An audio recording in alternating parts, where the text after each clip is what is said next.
Assalamualaikum Jerry. Waalaikumsalam warahmatullahi wabarakatuh. Apa kabar Jerry? Alhamdulillah masih sehat. Dalam dunia yang memandang Islam dengan penuh fitnah, melabelkan Islam sebagai pengganas, Barat meletakkan Islam sedemikian rupa. Bagaimana Islam masuk ke dalam hati Jerry dan akhirnya Jerry mengucap 2 kalimat syahadah? Ini cerita panjang atau mau cerita pendek? Panjang 1 jam harus jawab. Cerita pendek. Pendek aja ya. Ini mungkin mulai dari kecil. Saya ada masalah sama agama Kristen, susah percaya Nabi Isa anak Tuhan. Nggak masuk logika. Nabi Adam punya hak lebih tinggi untuk jadi anak Tuhan. Dia nggak punya ibu sama bapak.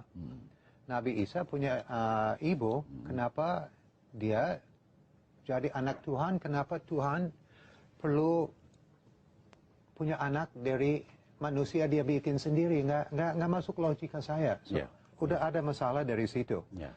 Nah, memang saya besar di Amerika, persepsi saya Muslim, dia nggak suka orang bule, Muslim, teroris.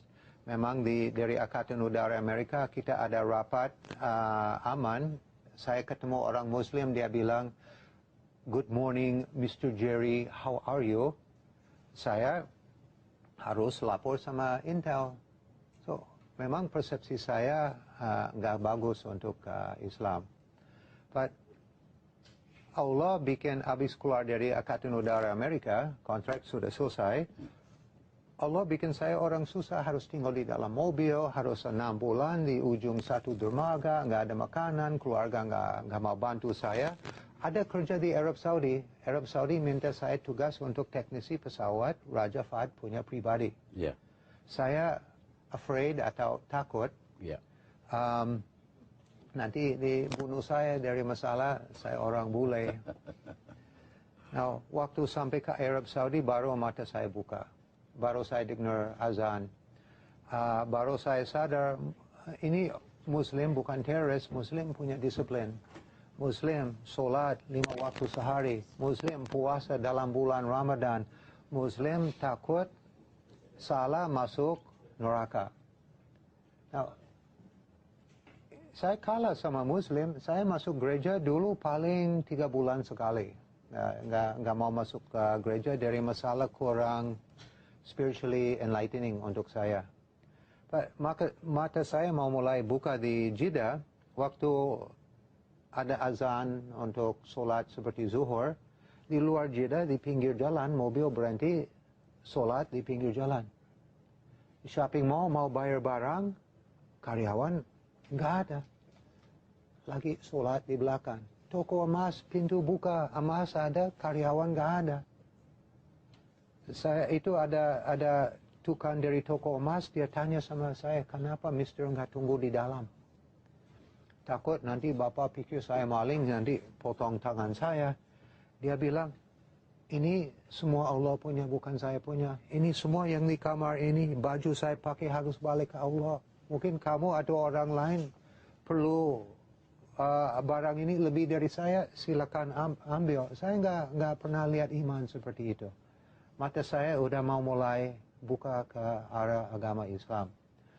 Di kunci mulai dari awal saya pegang Al-Quran. Ada orang Yaman nama Ahmad. Dia bawa Al-Quran ke saya. Dekat sama saya sudah ada rasa di sini. Waktu saya pegang Al-Quran, mulai nangis. Udah ada sadar dari sini semua hal-hal di dalam Al-Quran itu betul. Dan saya belum baca. Waktu buka ini dalam bahasa Inggris berapa ayat saya baca langsung nangis. Itu semua mulai dari situ.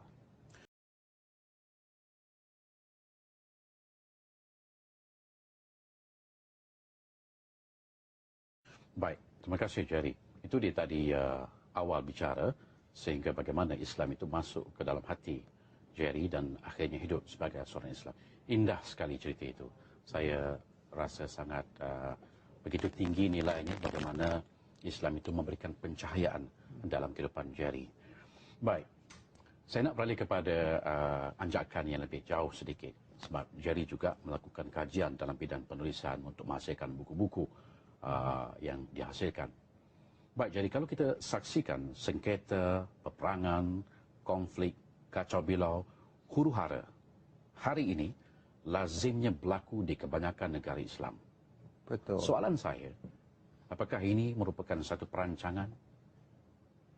Memang ini ada global conspiracy sudah jelas untuk bikin Islam lemah, untuk prevent stop kita untuk bersatu. Dia nggak mau kita unite bersatu, dia nggak mau kita ikut sistem khilafah, dia nggak mau kita punya satu pimpinan untuk umat Islam. Ya. Ya.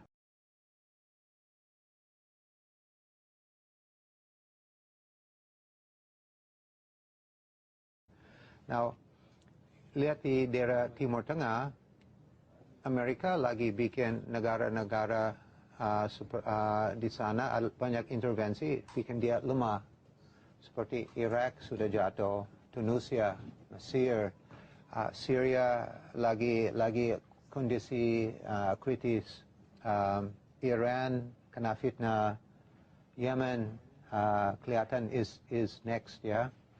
Amerika lagi bikin Timur Tengah lemah. Israel ada rencana untuk ekspansi, untuk tambah besar, untuk jadi world power. Ada niat-niat ke sana. Ya. So di negara Islam di pinggir Israel lemah, mimpi dia bisa jadi. So memang yang jadi di dunia ini bukan by chance, bukan masalah ada teroris.